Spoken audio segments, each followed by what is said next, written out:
أعوذ بالله من الشيطان الرجيم. بسم الله الرحمن الرحيم. الحمد لله رب العالمين والصلاة والسلام على رسول الله مولانا محمد مصطفى صلى الله عليه وسلم وعلى آل صحبه وسلم أما بعد. Ceci étant dit, Medad ya Allah, Medad ya Rasulillah, Medad ya Evliyullah. Alors,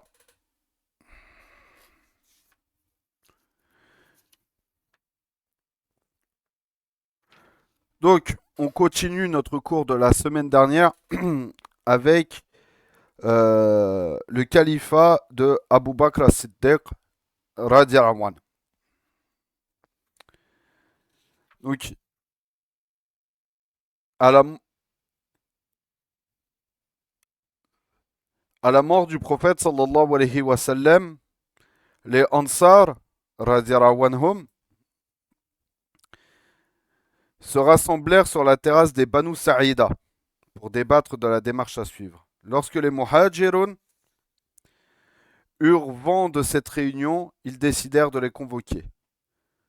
Cependant, Abu Bakr les invita les Muhajirun à se rendre auprès des compagnons réunis.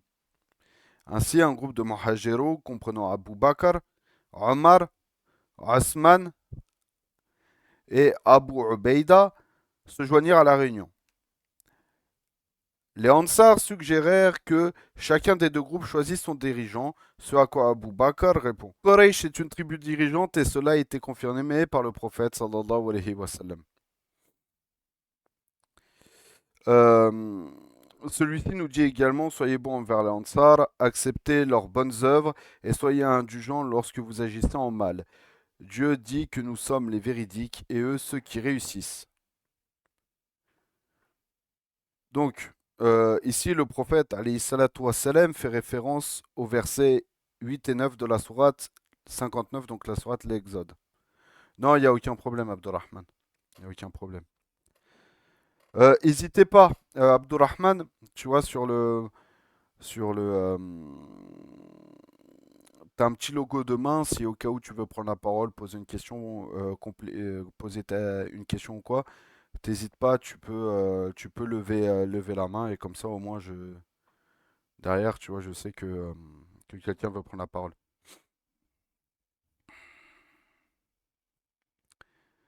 Donc alors, par rapport à la citation qu'on vient de lire, le prophète, alayhi salatu wa salam, fait référence au verset 8 et 9 de la sourate 59. Euh, Non, il n'y a pas de souci. Ou alors, tu as le chat écrit si tu as besoin. Si tu as besoin aussi, Abdurrahman. Donc, le butin est destiné aux émigrés, muhajirun pauvres qui ont été expulsés de leur maison et privés de leurs biens, cherchant à obtenir la grâce de Dieu et sa satisfaction, en prêtant assistance à Dieu et à son envoyé. Ceux-là sont les gens sincères. Quant à ceux, c'est-à-dire les Ansar, les auxiliaires, qui étaient établis avant eux dans cette cité et dans la foi, ils aiment ceux et vers eux, qui ont émigré vers eux et ne trouvent pas dans leur cœur et ne trouvent dans leur cœur nul motif d'envie pour ce qui a été donné à ces immigrés. Ils les préfèrent à eux-mêmes, même si l'indulgence les a frappés. Quiconque prend garde à sa propre avidité, ceux-là sont ceux qui réussissent. Et donc, on peut trouver, et donc la référence de ce hadith, on peut la retrouver dans Rasaïs al-Sahaba de l'imam Ahmed ibn Hanbal. Et ce récit est également rapporté chez Bukhari. Donc, en outre, dans le Coran, Dieu vous a sommé de vous joindre à nous. Ô vous qui croyez, craignez Dieu et soyez avec les véridiques. Donc ça, c'est dans la sourate At-Tawbah, sourate 9, au verset 119. Donc, convaincus par les propos d'Abu Bakr, les Ansar se joignirent à lui et lui firent acte d'allégeance. En fait, il y a un détail. Donc, en gros, ce qu'il faut comprendre, c'est que là, on voit bien que euh, les Muhajirun sont venus pour apaiser la situation. Ils ne sont pas venus forcément pour prendre les devants. Pourquoi? Parce que beaucoup de, euh, beaucoup de tribus qui étaient récemment converties, en fait, n'avaient pas encore fait le nettoyage comme avaient pu le faire les Ansar et les Muhajirun. On parle de tribus qui étaient converties tardivement. Même chez les Quraysh, beaucoup étaient convertis tardivement et n'ont pas encore fait le nettoyage de la mentalité et des cultures qui étaient euh, pré-islamiques chez les Arabes. Et vu que aussi également les Quraysh avaient une certaine forme d'autorité. Alors juste un petit instant.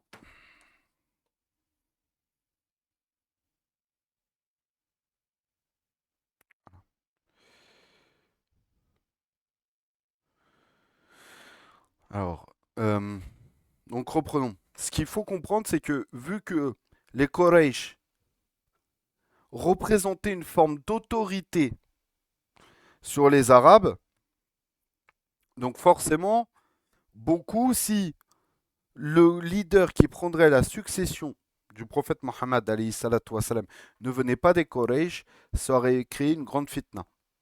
Ça aurait fait des problèmes. Beaucoup ne l'auraient pas suivi parce que beaucoup avaient encore cette mentalité euh, de la Jahiliya, donc de la période pré-islamique, la période de l'ignorance, qui, euh, qui donne la prédominance des Quraysh sur beaucoup d'autres tribus arabes. Et donc, c'est en ce sens où il faut comprendre quand Abu Bakr et beaucoup de Sahaba sont venus contester la décision des Ansar de vouloir prendre la relève après le prophète Mohammed parce qu'ils étaient à Médine. Ils avaient cette sagesse-là de se dire on a un État à construire après le prophète Mohammed et tout le monde n'a pas été éduqué durant la même temporalité que nous. Beaucoup n'ont pas eu la même temporalité d'enseignement que nous. Donc il fallait commencer à penser à l'après Rasulillahi sallallahu alayhi wa sallam. Alors juste attendez, il y a mon chat qui râle parce elle se retrouve toute seule. 2 petites secondes.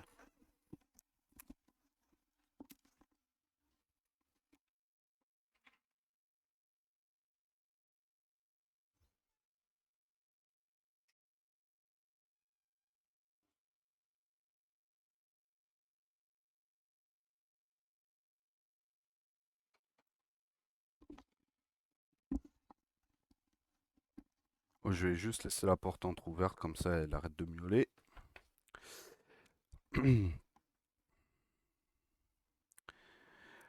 Alors, Abu Bakr, citant Ansar, une parole du prophète sallallahu alayhi wa sallam, et leur rappela un fait important, celui de la position prépondérante de Quraysh en Arabie. Ça, c'est ce qu'on vient de voir. Ce fait était incontestable et les Arabes auraient rejeté l'autorité d'une autre tribu. Pourquoi? Parce que déjà à l'époque de la Jahiliya et même au temps de la Sira du prophète Mohammed alayhi salatu wassalam, Quraysh, la tribu de Quraysh, était les garants des lieux saints des Arabes.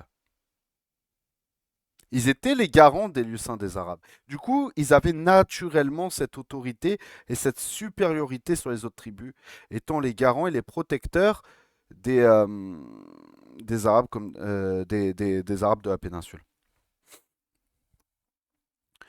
Leur rappelant, Abu Bakr, en leur rappelant, Abu Bakr est parvenu à ramener les compagnons à la raison et à mettre fin à une divergence d'opinion qui était sur le point d'avoir de graves conséquences. Il convient de nous arrêter sur les dimensions de cette discordance. En effet, les Ansar ne convoitaient pas le pouvoir. Ils estimaient tout simplement qu'ayant joué un rôle considérable dans la propagation de l'islam, et ça, on peut pas et ça, justement, on peut pas leur enlever, l'un des leurs pouvait occuper la fonction de calife, donc de successeur du prophète Mohammed alayhi salatu wassalam. Néanmoins, ils se rangèrent rapidement à l'avis d'Abu Bakr lorsqu'ils comprirent que l'intérêt général était en jeu. Par ailleurs, Abu Bakr avait proposé de nommer Omar ibn al-Khattab ou Abu Ubaida ibn Jarrah à cette fonction. Omar radiallahu anhu contesta cette position. Qui d'autre en serait plus digne si ce n'est toi que le prophète sallallahu alayhi wa sallam a préféré parmi nous. Tant à main Abu Bakr que celui-ci s'exécuta et Omar lui jura allégeance, suivi d'Abu Ubaïda qui ajouta: Tu es le meilleur parmi les Muhajirun. Et le deuxième des deux dans la grotte. Donc là, il fait référence au verset deuxième de deux dans la sourate At-Tawbah, si je me souviens bien. Le reste du groupe s'empressa de faire de même et le conflit fut ainsi évité. Omar précise que les Muhajirun furent les premiers à lui prêter serment d'allégeance, suivis de près par les Ansar. Et ça, c'est rapporté par Al-Bukhari et l'imam Ahmad.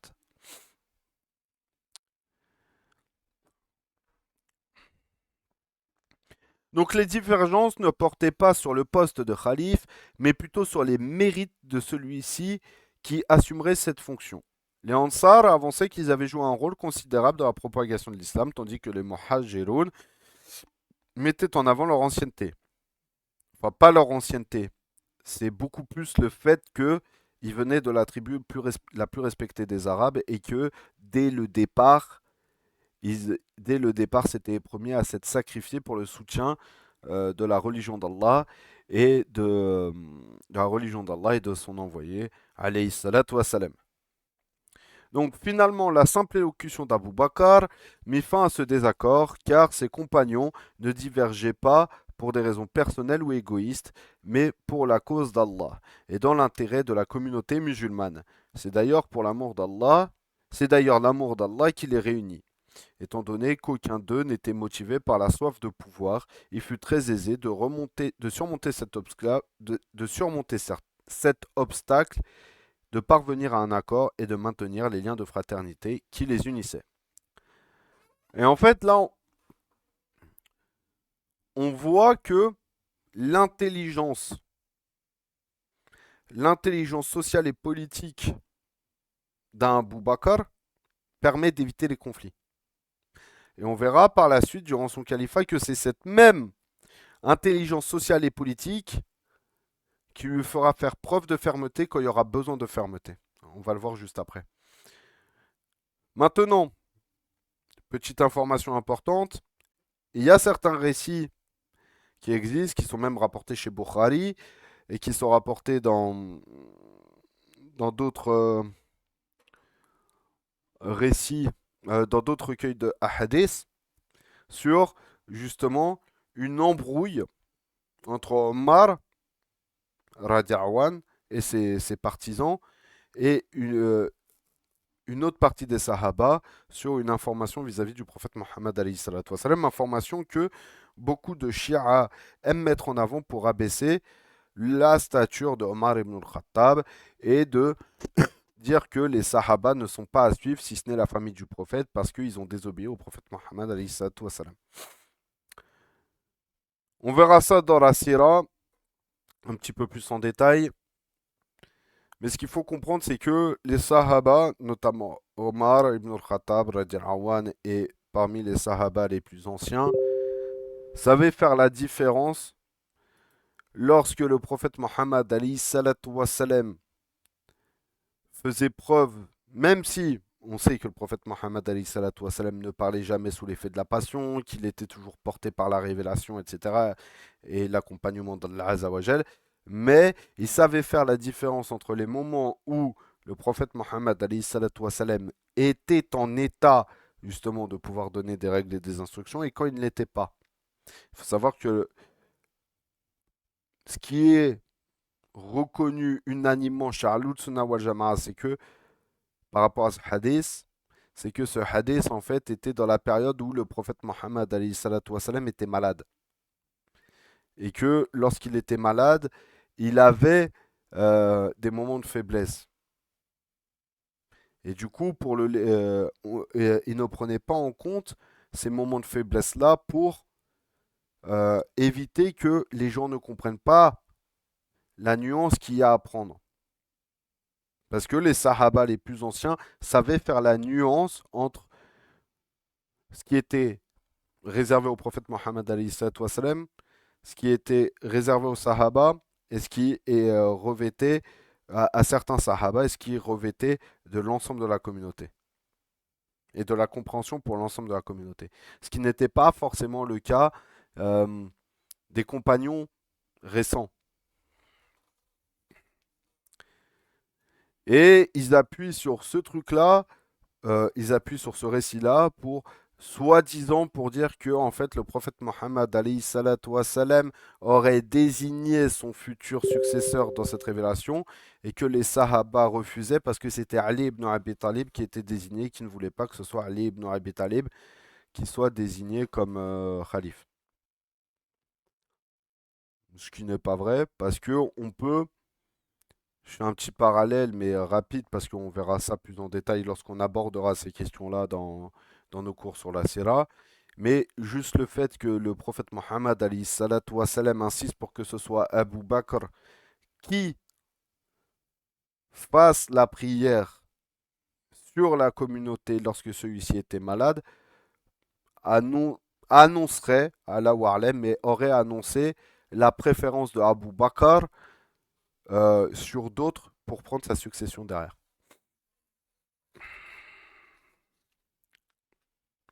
Donc cette harmonie et cette fraternité indéfectible sont probablement à l'origine de l'expansion et la consolidation de l'État islamique, un État qui parviendra à vaincre les empires byzantins et perses. Ce sont également ces deux éléments qui font toute la différence entre les musulmans de cette époque et nous musulmans d'aujourd'hui, divisés tels que nous sommes.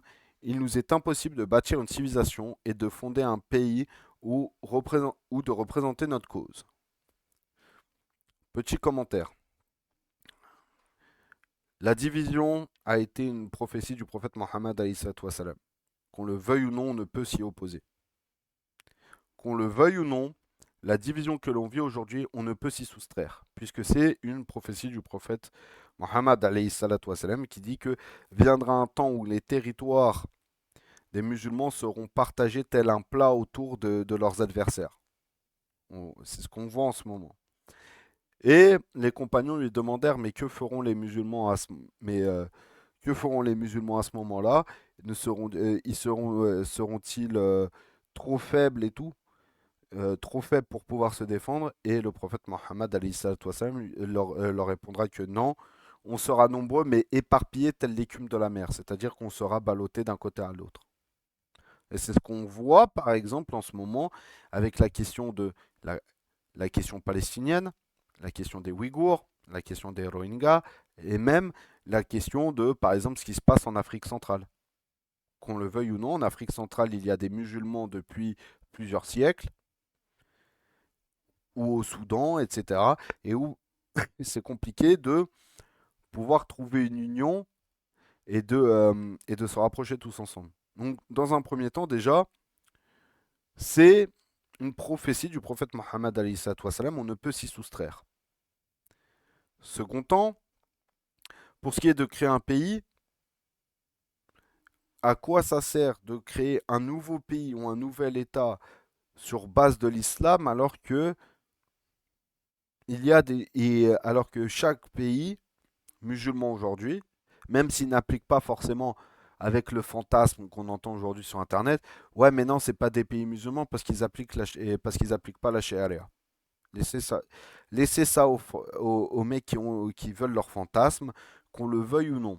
Aujourd'hui, il va être compliqué de recréer un pays formater ou de formater et unir l'ensemble des pays musulmans sur une volonté commune parce que de toute façon, chaque pays, chaque région s'est construit non seulement vis-à-vis de l'islam, mais non seulement aussi vis-à-vis du urf, donc des habitudes, des normes sociales et des normes culturelles de chaque pays. Donc ça va être très compliqué de pouvoir recréer quelque chose. Euh, donc pour reprendre, bâtir une civilisation, on a déjà bâti une civilisation. Et pareil, sur la question de la civilisation, il y a une autre prophétie du prophète Mohammed wassalam, qui nous détaille justement, on va dire, le déroulé civilisationnel des musulmans après lui. En premier viendra un temps où ce seront mais des gens qui perpétueront ma tradition, ma sunna, et qui seront sur mon enseignement, et qui seront des miens. Donc là, c'est la période qu'on appelle généralement les califats rachidun. Ensuite viendra un temps où ce seront des rois qui vont mordre. Donc les rois qui vont mordre, ce sont après euh, les dynasties qui se transmettaient de génération en génération, donc qui vont mordre dans le sens, soit qui vont mordre dans le sens s'attacher au pouvoir, soit aussi qui vont être durs et intransigeants. Parce on le verra progressivement au fur et à mesure de nos cours, euh, les différentes dynasties que l'on pourra trouver dans l'histoire, certains étaient des tyrans et des despotes, d'autres étaient des tyrans éclairés ou des despotes éclairés, c'est-à-dire des gens qui avaient quand même une fermeté dans le pouvoir, qui maintenaient le pouvoir parmi leur famille et les gens de leur dynastie, mais qui ont fait le travail pour justement satisfaire aux besoins de la communauté musulmane et faire en sorte que la communauté musulmane puisse s'élever sur énormément d'aspects. Donc ça, c'est la dynastie des rois qui vont mordre. Et ensuite viendra un temps où ce seront, je ne sais plus le sens qui a voulu être tourné, mais justement des gens qui se sont écartés de ces deux traditions précédentes, qui s'écarteront de l'islam, et c'est ce qu'on voit aujourd'hui avec les différents pays plus ou moins sécularisés du monde musulman, et qui s'écartent justement de cette tradition civilisationnelle musulmane, qui a enlevé les lois d'Allah dans leur pays, et qui aujourd'hui ressemblent beaucoup plus et qui ont beaucoup plus une volonté de politique politicienne à l'occidental que de politique islamique traditionnelle. Donc, dans le sens, euh, un, un État musulman tel qu'on l'entend traditionnellement parlant. Donc, soit une royauté qui se transmet de père en fils, soit basée sur le principe de Shura. Parce que définir clairement, définir clairement qu'est-ce que la ligne politique d'un califat est quelque chose de très compliqué. Parce que vous verrez au fur et à mesure qu'on avancera, vous verrez qu'il y aura, on peut autant parler de technocratie, qu'on peut parler de, on peut parler de technocratie théocrate. Donc une élite qui décide de l'organisation sociale et politique de la communauté musulmane et qui en plus de ça base cette organisation-là sur un principe religieux. On peut parler de royauté, on peut parler de pure royauté euh, dans le sens qu'on l'entend aujourd'hui, donc un roi qui hérite du pouvoir de son père, etc., etc.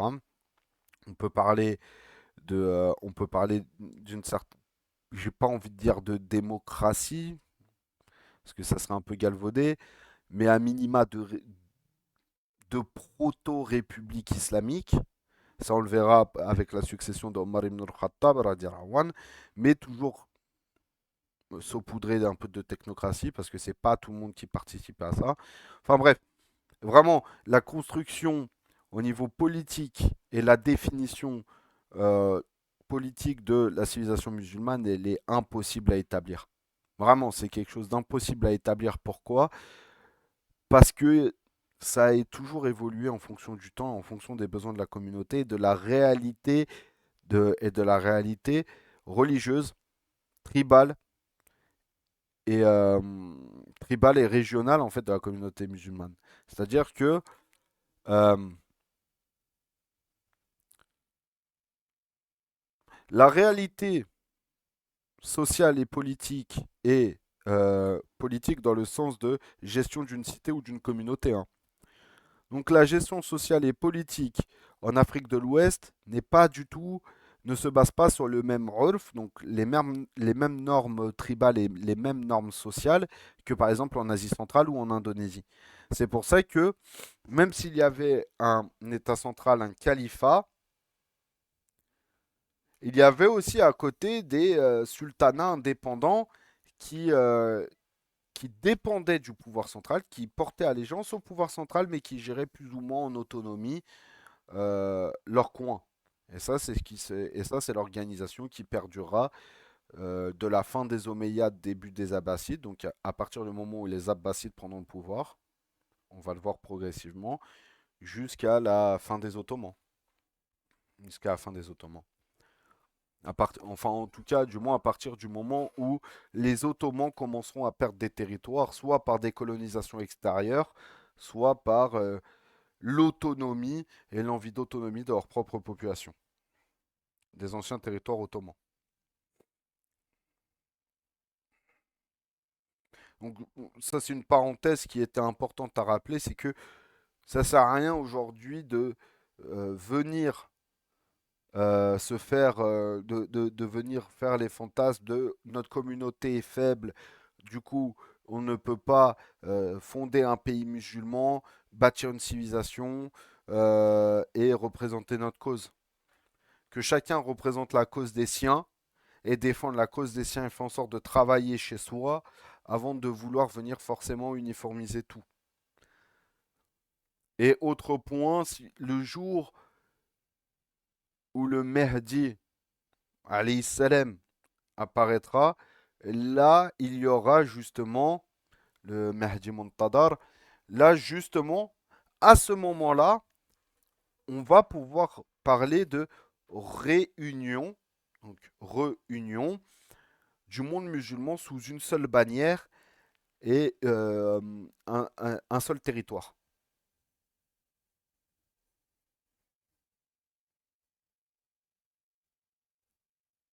Et bien sûr aussi, il va revenir avec une seule loi qui sera la loi qui sera selon la méthodologie du prophète Mohammed alayhi salatu wassalam, donc la méthodologie traditionnelle qui est voulue par Allah Azawajal.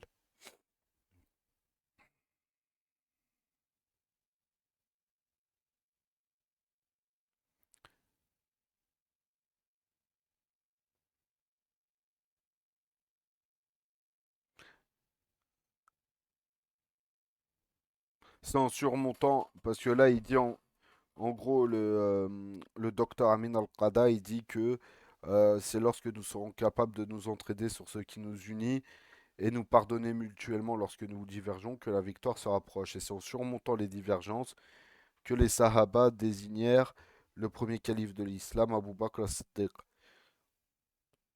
En soi, cette parole elle est belle. En application, en fait, c'est ce qu'on disait. Ça, c'est l'islam. C'est ce qu'on dit un peu régulièrement. Ça, c'est l'islam des slogans. C'est l'islam des slogans.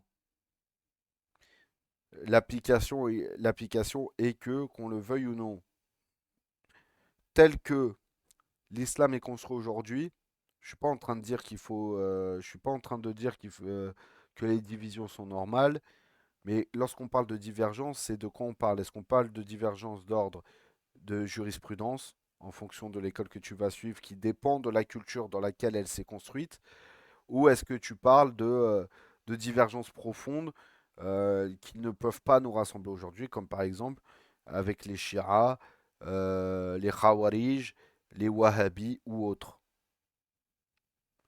C'est toutes ces questions-là à se poser sur quelles sont nos divergences. Parce qu'il y a des divergences qui peuvent être acceptables parce que c'est de l'ordre du urf, de l'ordre de la construction méthodologique de l'islam selon le mazhab et la réalité sociale du pays dans lequel il s'est construit. Ça, c'est quelque chose qui on peut totalement passer au-dessus. Mais sur des divergences réellement profondes avec justement des groupes hétérodoxes, où là, ça va être très très compliqué. Parce que déjà, on n'est même pas d'accord sur les fondements de l'islam. Donc à quel moment, en fait, on peut arriver à se mettre d'accord pour construire justement une civilisation ensemble? Mohim, continuons. Et c'est là, dernière petite parenthèse, et c'est là justement tout l'intérêt de voir ces cours d'histoire-là. C'est que, c'est comme on dit, comprends d'où tu viens pour savoir où tu vas. Et comme dirait l'imam Shafi'i radiallahu anhu, celui qui maîtrise l'histoire, large est son esprit et minime sont ses erreurs. Donc oui, oui, l'histoire est importante à apprendre et à comprendre pour comprendre le monde actuel dans lequel on vit. Pourquoi? Parce que c'est un éternel cycle qui recommence. Donc le premier discours de Abu Bakr as-Siddiq. Sauce. Donc après avoir accepté cette responsabilité nouvelle, Abu Bakr radiallahu anhu, s'adressa aux musulmans dans son premier discours officiel.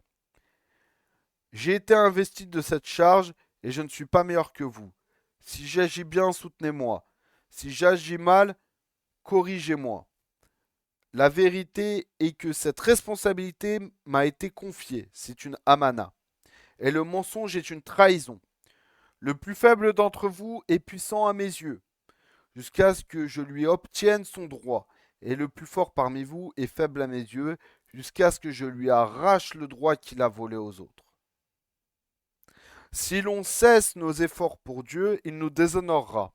Si l'immoralité sévit au sein d'un peuple, Dieu l'éprouvera. Obéissez-moi tant que j'obéis à Dieu et à son messager. Si je transgresse les ordres divins, vous ne me devrez plus obéissance. Et donc ça, c'est rapporté par Jalal-ad-Din as-Suyuti, Tahrir al-Khurafa. Et dans Arad al-Unuf das-Suhaili. Ah, c'est quand même dur de lire avec les translittérés. C'est quand même dur. Bref. Donc Abu Bakr Arwan a défendu les nobles principes prônés par l'humanité aujourd'hui. Alors que le premier calife bien guidé, Radi Arwan, a tenu ses promesses et transformé ses paroles en actes. De nos jours, un gouffre sépare les discours de la réalité. Seule la conformité au dogme de l'islam pourrait nous permettre aujourd'hui de concrétiser ces nobles principes. À l'heure actuelle, les visions prônées sont fascinantes et attractives. Néanmoins, elles sont rarement applicables. Et si elles venaient à être réalisées, elles, elles n'entraîneraient que difficultés, destruction, injustice et oppression, le tout au nom de l'humanité, des droits de l'homme, de la démocratie, de la liberté et de la dignité. En réalité, ces expressions grandiloquentes ne suffisent pas à dissimuler la réalité de la souffrance humaine. Donc là, ce qui est très intéressant et ce qui est très bien amené par le docteur Amin Al-Qada, c'est que la base qui fait l'humanité d'un dirigeant et d'un État, c'est son attachement à Dieu, son attachement au Créateur.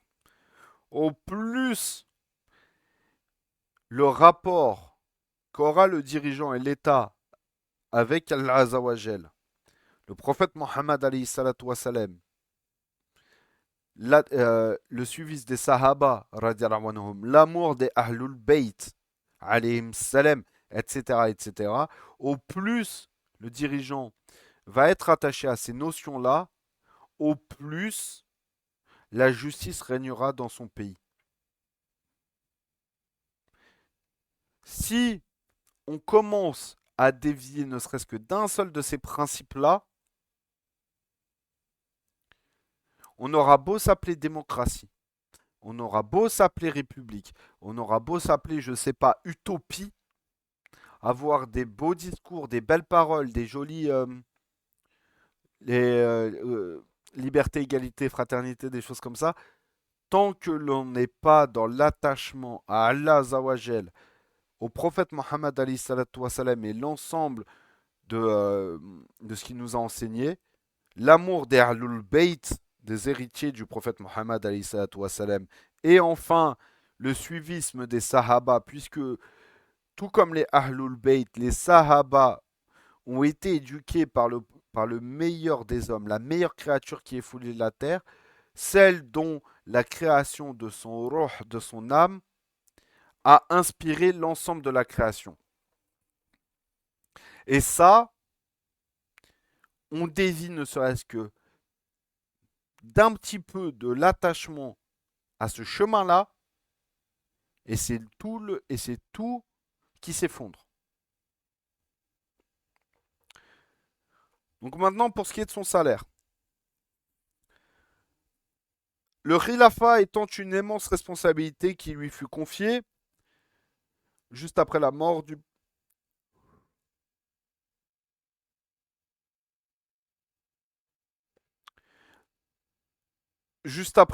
prophète sallallahu alayhi wa sallam, pourtant elle ne l'empêcha pas dans un premier temps de poursuivre ses activités commerciales. Un jour, alors qu'il se rendait au marché pour y vendre sa marchandise, elle rencontra Omar ibn al-Khattab radhiyallahu anhu, qui s'enquit de sa destination.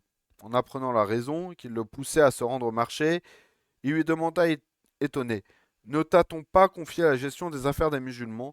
Cette fonction devrait t'assurer un revenu suffisant pour subvenir aux besoins de ta famille.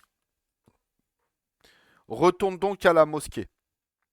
Omar radiallahu anh rassembla les musulmans afin qu'ils l'aident à convaincre le nouveau calife de renoncer à son activité commerciale. Le calife leur répondit: je travaille pour subvenir aux besoins de ma famille. Désormais, je travaille pour subvenir aux vôtres. Versez-moi donc un revenu du Beit al-Mal. Le Beit al-Mal, c'est l'équivalent des impôts en gros, des services fiscaux, des services fiscaux, etc. On demanda à Abu Baïda de fixer le montant du salaire du calife. Dans un premier temps, il proposa un salaire de 200 dirhams, une monture ainsi qu'un vêtement pour l'hiver et un autre pour l'été. Toutefois, en apprenant qu'Abu Bakr tirait un profit plus important que de son commerce, Abu Ubaïda établit le revenu du calife à 500 dirhams. Donc cette attitude exemplaire de la part des musulmans illustre l'éducation coranique inculquée par le prophète sallallahu alayhi wa sallam. Cette population vivait conformément aux principes de l'islam et obéissait aux ordres de Dieu. Et pour ça, il faut se référer par exemple à Surat al-Anfal. J'ai plus le numéro. Al-Anfal, la sourate 8, Al-Anfal, le butin, j'ai plus le verset exact en tête. Mais en gros, lorsque il y a une ranima, un butin de guerre, Al-Anfal, un cinquième du butin revient à Dieu et à son envoyé. Et vu que Abu Bakr radiallahu est le successeur du prophète Mohammed alayhi salatu wassalam, celui-ci devra euh, justement continuer cet héritage-là. Donc parmi les grandes décisions d'Abu Bakr, la vie des grands dirigeants ne se mesure pas à la durée de leur règne, mais plutôt à l'aune de leurs bonnes actions et des efforts qu'ils ont fournis pour le bien de leur communauté. Conformément aux dogmes auxquels cette communauté croit. Poursuivre des objectifs contraires aux convictions du peuple aurait pour conséquence la propagation de l'injustice, l'avilissement de la population et le recul de la civilisation. Dieu est témoin des actions d'Abu Bakr. Celui-ci a multiplié les bonnes actions au cours des 2 ans et 3 mois de son khilafa. Les plus importantes étant l'envoi de l'armée d'Oussama ibn Zayd, les guerres d'apostasie, la compilation du Coran et les Futuhat.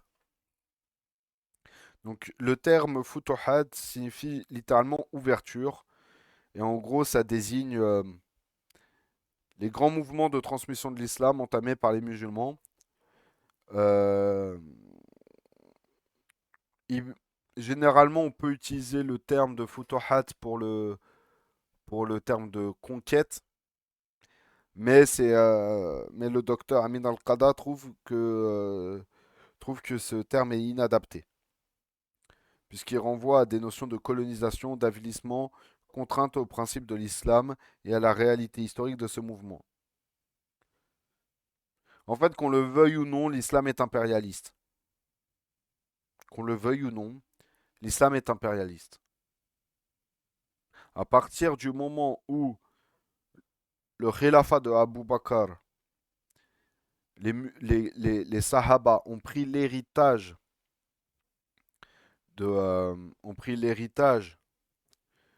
politique du prophète Mohammed alayhi salatu wassalam, qu'on le veuille ou non, l'islam est devenu impérialiste. C'est les bases du futur empire et de la future civilisation musulmane. Maintenant, est-ce que lorsqu'on parle de conquête islamique, on pense aux mêmes conquêtes, vu que le parallèle a été fait, que les conquêtes coloniales ou les croisades? D'ailleurs, d'ailleurs, je le rappelle, mais le mercredi de midi à 1 heure, il y a justement les cours sur les croisades et la colonisation. Pour l'instant, on est sur les croisades. Et je prépare doucement l'annexe, justement, mais ça prendra un petit peu de temps, Inch'Allah. Donc, ce qu'on fait, c'est qu'on continuera les cours et je préparerai l'annexe doucement.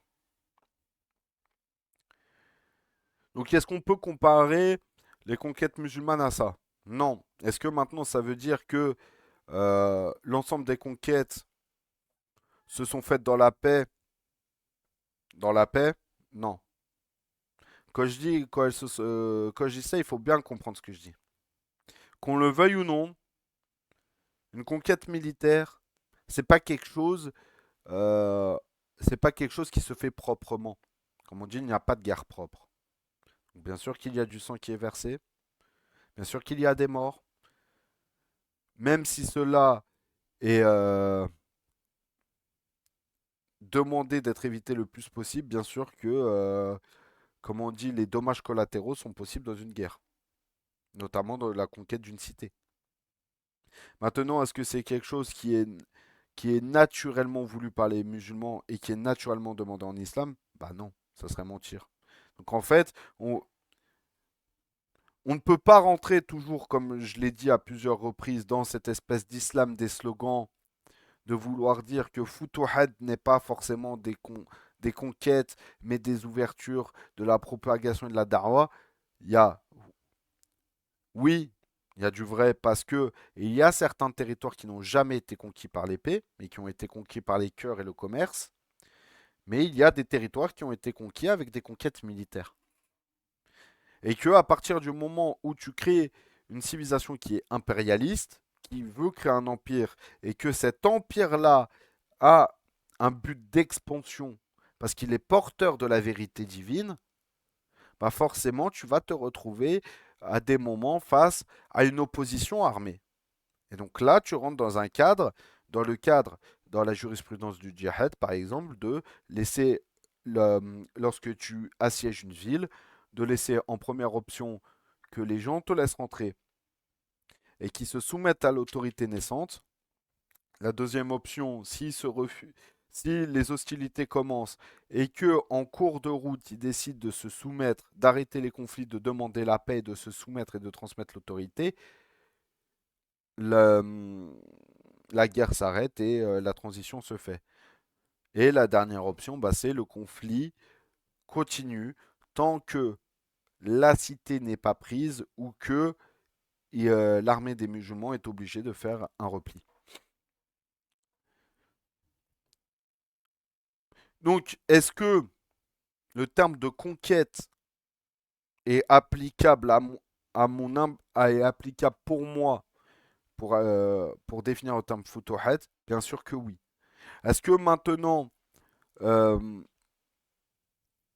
on doit aussi réexpliquer le principe de Futuhat, etc., etc., et le principe des conquêtes, justement, comment étaient définies les conquêtes et comment étaient pensées les conquêtes musulmanes?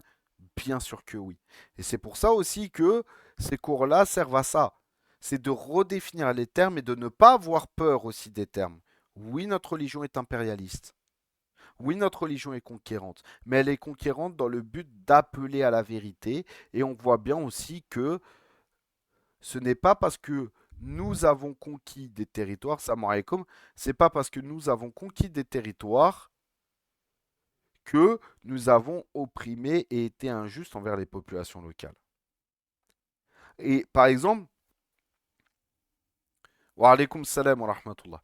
Exemple tout bête, lorsque les Turcs seldjoukides sont rentrés en Anatolie et se sont implantés définitivement en Anatolie avec le sultanat seldjoukide de Rome, les Danishmendides, etc. et après les différents beylikas qui s'installeront. Il faut savoir que beaucoup de petits beylikas, de petites tribus turques se sont installées, notamment la tribu des Kayeux qui donnera la base au futur sultanat ottoman. Euh, Toutes ces tribus-là se sont installées, avaient l'autorité sur leur tribu, et avaient l'État central seldjoukide, mais la grande majeure partie de la population, dans beaucoup d'endroits, c'était même pas des musulmans. Et pendant très longtemps, le pouvoir était soumis aux Turcs musulmans, mais la grande majeure partie de la population était chrétienne. Il n'y a pas eu de conversion forcée, par exemple, en Anatolie. La conversion s'est faite progressivement et naturellement lorsque, justement, les chrétiens voyaient que les Turcs musulmans, exactement, ouais, l'Anatolie s'est islamisée tardivement comparé à leur date d'entrée définitive, c'est-à-dire en 1071.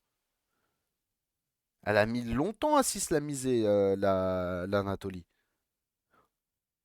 Pourquoi? Parce que oui, on conquiert des territoires, mais ce n'est pas le tout de conquérir les territoires si tu ne conquéris pas les cœurs. Sauf qu'une conquête de territoire peut être plus ou moins rapide, mais la conquête des cœurs n'est pas aussi rapide.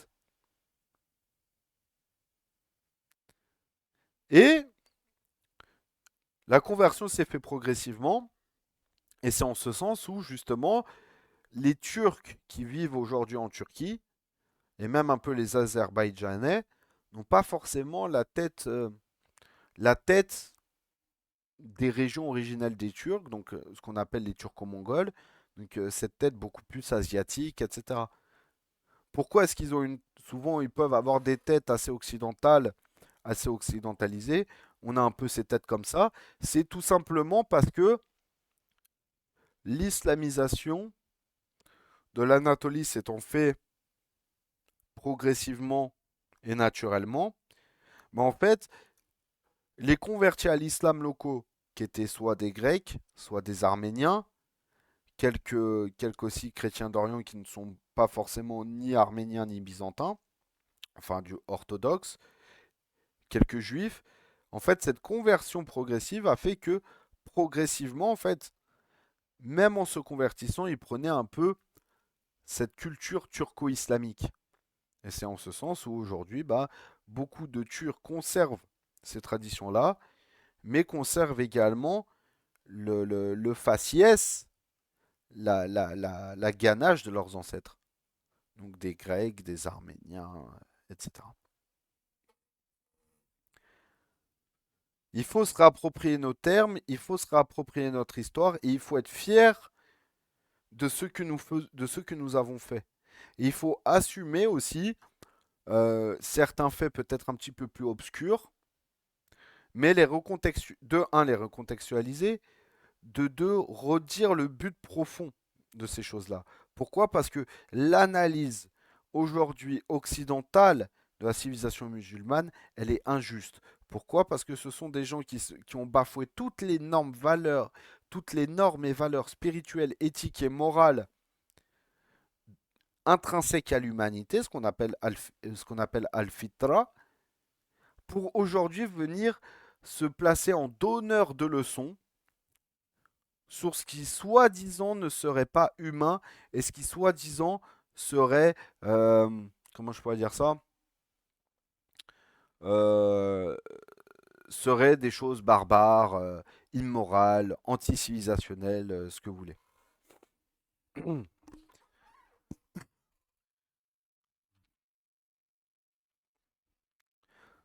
Alors, effectivement, Guantanamo est très civilisé, effectivement. Donc l'envoi de l'armée d'Oussama ibn Zayd. Peu avant sa mort, le prophète sallallahu alayhi wa sallam avait préparé une armée sous le commandement d'un jeune compagnon appelé Oussama ibn Zayd et avait l'intention de l'envoyer à Al-Balqa et à Der al-Balah pour affronter les armées byzantines.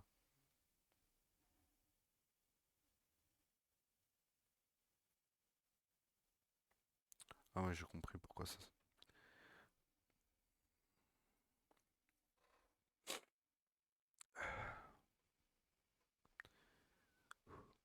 Néanmoins, en raison de la maladie,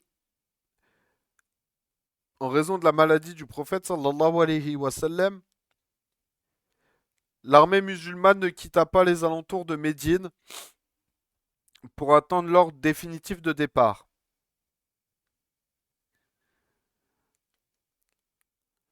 À la mort du messager d'Allah sallallahu alayhi wa sallam, le calife Sayyiduna Abu Bakr radiallahu anhu enjoignit à Oussama radiallahu anhu d'exécuter les ordres du prophète sallallahu alayhi wa sallam.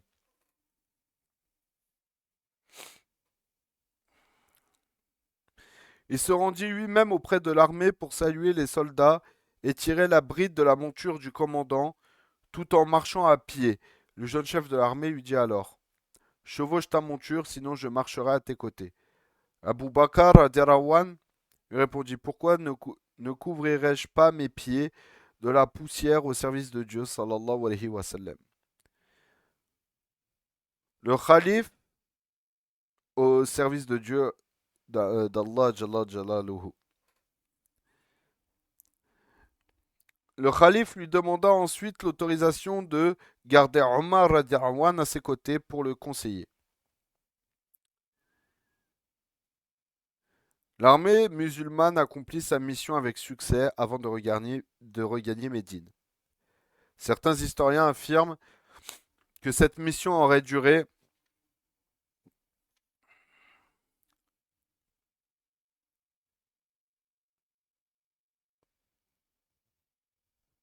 Certains historiens affirment que cette mission aurait duré 40 jours, d'autres avancent le chiffre de 70 jours avant le départ de l'armée.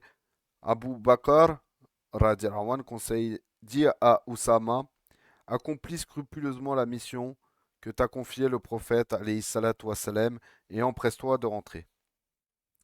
Cette consigne dévoile la perspicacité de Sayyiduna Abu Bakr radiallahu anhu.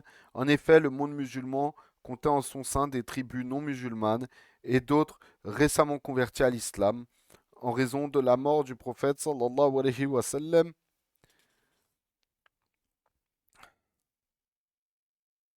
Certaines auraient pu profiter de la situation pour ébranler l'État islamique en veillant à ce que l'armée d'Oussama se batte contre les Byzantins.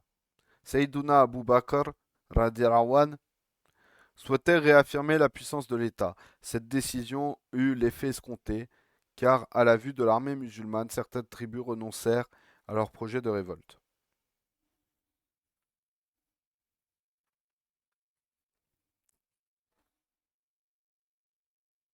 Et donc ça, c'est ce qui nous permet d'introduire les guerres d'apostasie.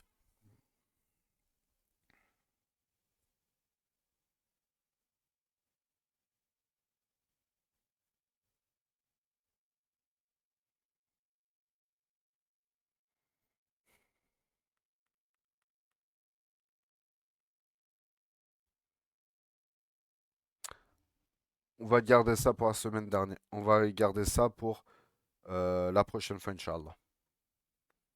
Est-ce qu'il y a des questions avant qu'on clôture?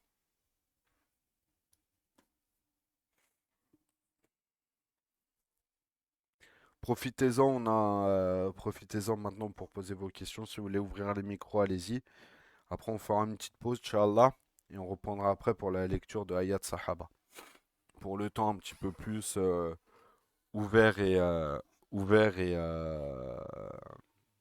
voilà. Ok. Abdurrahman ou Ali, est-ce que vous avez des questions?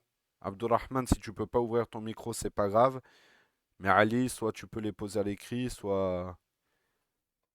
Ah. Bah après, si en gros on est sur le califat de Abu Bakr as-Siddiq radhiyallahu anhu, si, même si tu arrivé en cours de route, si tu as des questions et qu'on l'a vu, ça permettra de que tu rattrapes peut-être ton retard. Et voilà, en tout cas, n'hésitez pas, Inch'Allah, si vous avez des questions ou quoi. Soit prenez la parole de vive voix, soit vous pouvez écrire.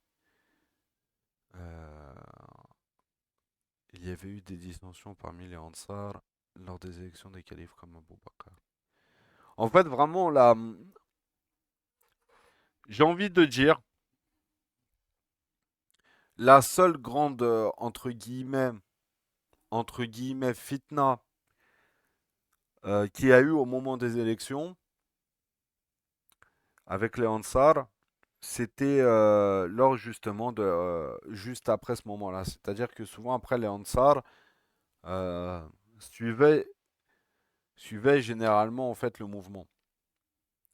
Et souvent certains Ansar après étaient nommés un petit peu comme conseillers aussi des différents califes et du coup perpétuer un petit peu cette tradition de la Shura, notamment après la mort de Sayyiduna Omer ibn al-Khattab, radiallahu anhu,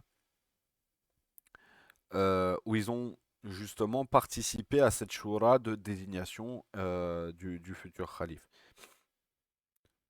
Donc non, c'est principalement la seule. Après, l'autre grande dissension qu'on verra, c'est au moment du khilafat de Hazrat Ali, Karamura wa Mashafa, alayhi salam, euh, où bah, des Ansar se trouvaient dans les deux camps en fait.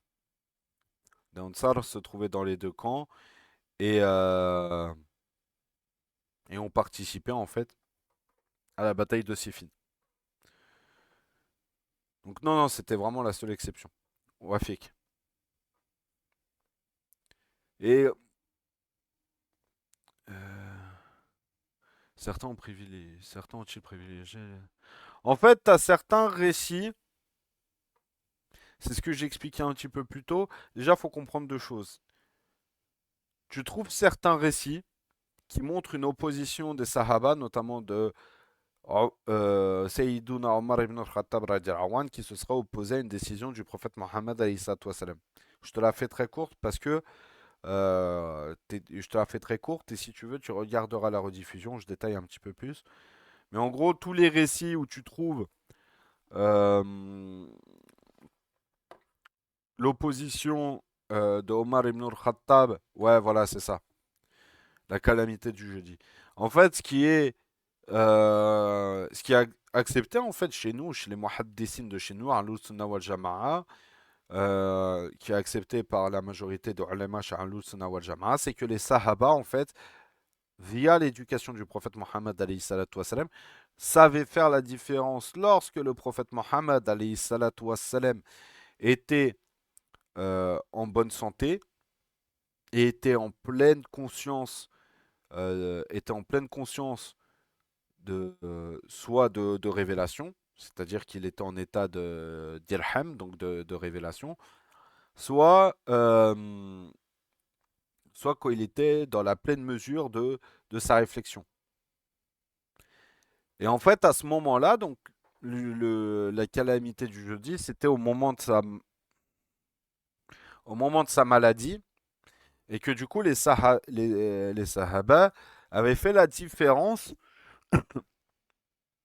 entre les moments où il est d'état de relever de transmettre des choses et quand il n'est pas d'état de transmettre des choses, parce que Omar et beaucoup d'anciens compagnons qui s'étaient rangés de son côté savaient que le prophète Mohammed n'était pas dans un état habituel. Il n'était pas dans un état habituel. Que ce soit d'ilham ou, euh, on va dire, normal, de réflexion normale. Du coup, beaucoup tendent à dire qu'il voulait donner une information importante et que cette information importante, c'était justement qu'il voulait donner la succession à Ali ibn Abi Talib, Karamura wa Mashafa, alayhi salam.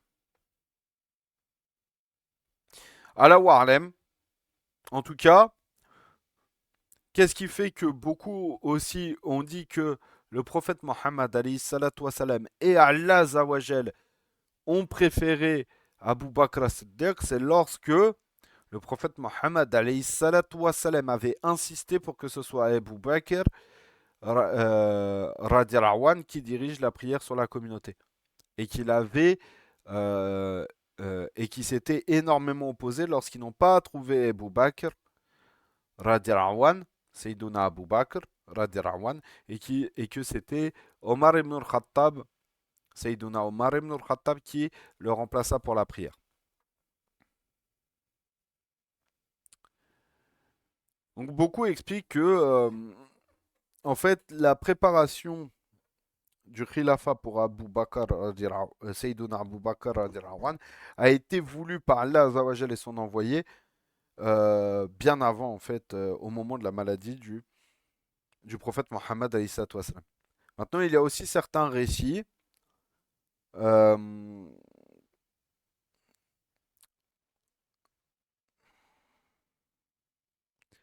Comment expliquer? Si vous avez vu la série Omar,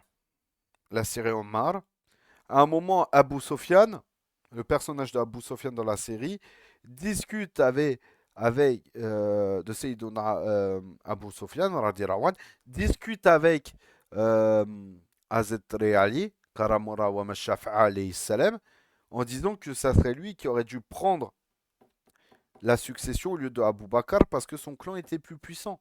Bah oui, c'était Ali ibn Abi Talib, Karamura wa Mashafa'a alayhi salam, était, faisait partie des Bani Hashim, la tribu avec les Banu Umayya qui avait le plus de puissance parmi les Quraysh.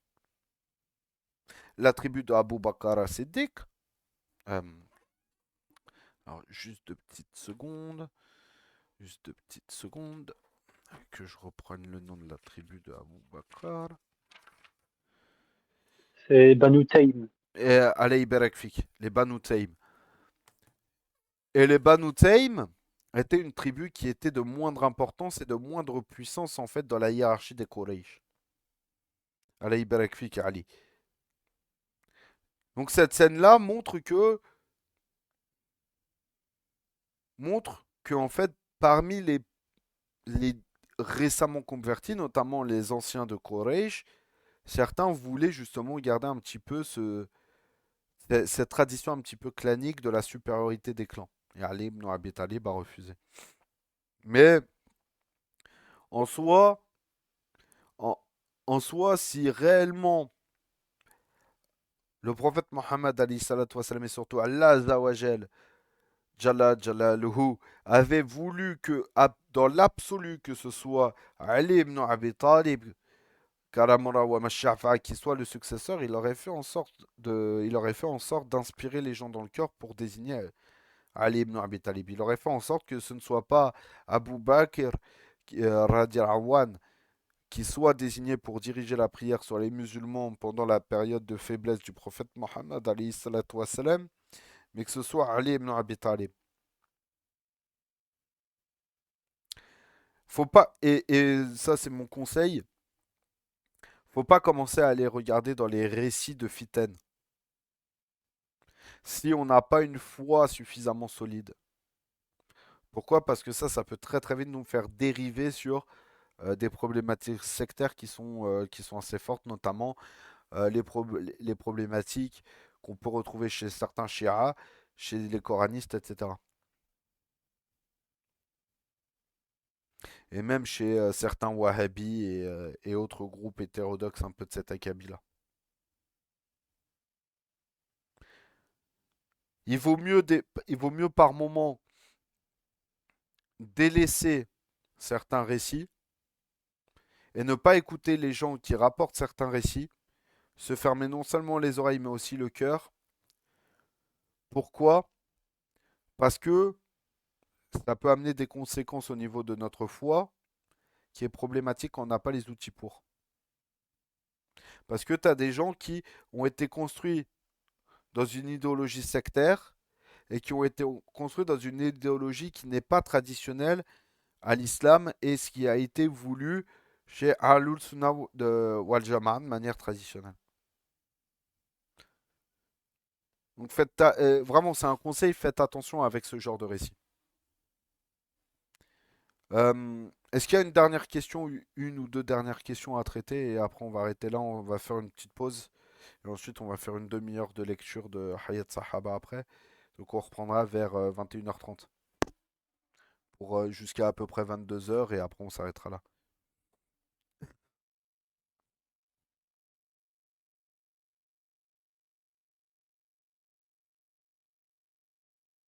Moi, je pourrais pas venir après parce que la prière chez moi, elle est vers 21h26. Mhm. Et après, j'ai un frère qui doit m'appeler, donc je pense pas que je Ah pourrais non, être là.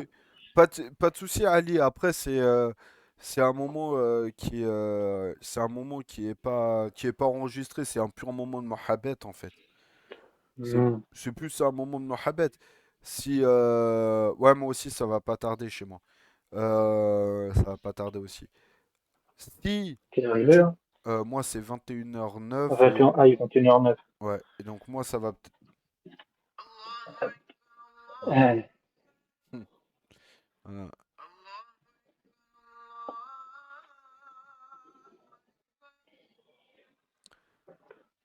Ok.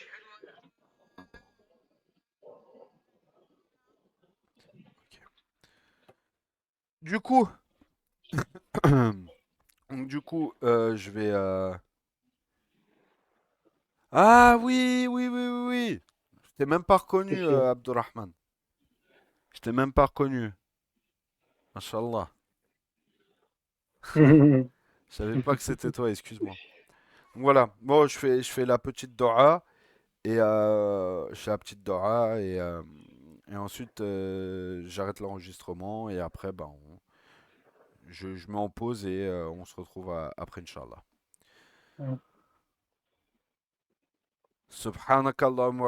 سبحانك اللهم وبحمدك أشهد أن لا إله إلا أنت أستغفر الله وأتوب إليك بسم الله الرحمن الرحيم والعصر إن الإنسان لفي خسر إلا الذين آمنوا وعملوا الصالحات وتواصوا بالحق وتواصوا بالصبر